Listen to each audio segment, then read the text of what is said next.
La gestion ou la création, Ntamak versus Jalibert pour le trône de France, c'est parti pour ce premier duel. Demain, c'est la finale de top 14 et c'est un peu le moment opportun pour remettre le débat au centre du village. Qui est le meilleur entre Romain Ntamak et Mathieu Jalibert? Alors il n'y a pas forcément de meilleur, c'est plus celui qui arrive le mieux à bonifier son équipe, à lui faire gagner des matchs, mais aussi remporter des titres. C'est toujours cool. Deux archétypes de joueurs bien différents. Ntamak, c'est le gestionnaire, le maître du jeu par excellence, celui qui arrive à alterner entre possession et occupation. Avec seulement 722 minutes jouées, le 10 du stade, c'est quand même 1600 mètres gagnés au pied, et ballon en main, c'est 324 mètres gagnés, 13 franchissements et 170 passes réussies. Mais l'un des points forts de Romain, c'est tout de même sa défense.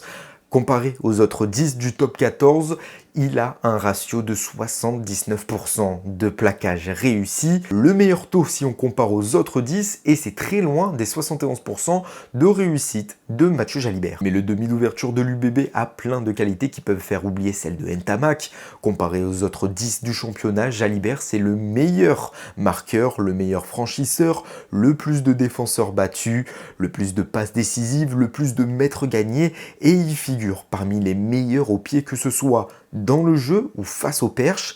Et ce qui me fascine le plus quand même cette saison, c'est un Jalibert, on connaît que c'est un joueur quand même qui a une étiquette de feu follet, de joueur de ballon, qui n'hésite pas à provoquer, à aller devant les défenseurs, de crocheter, d'enchaîner, de renverser le jeu, mais quand même on le voit avec plus de sérénité, plus de calme, parfois de la gestion, et c'est ce qui fait de lui le meilleur 10 de cette saison dans le championnat, et même pour moi en Champions Cup. Comparer les deux cette saison, c'est très dur, voire impossible, entre les blessures ou même les suspensions, et je pense même qu'on devrait plus profiter de la chance qu'on a d'avoir ces deux numéros 10 plein de talent, que ce soit dans les rangs des Bleus, mais aussi dans notre championnat.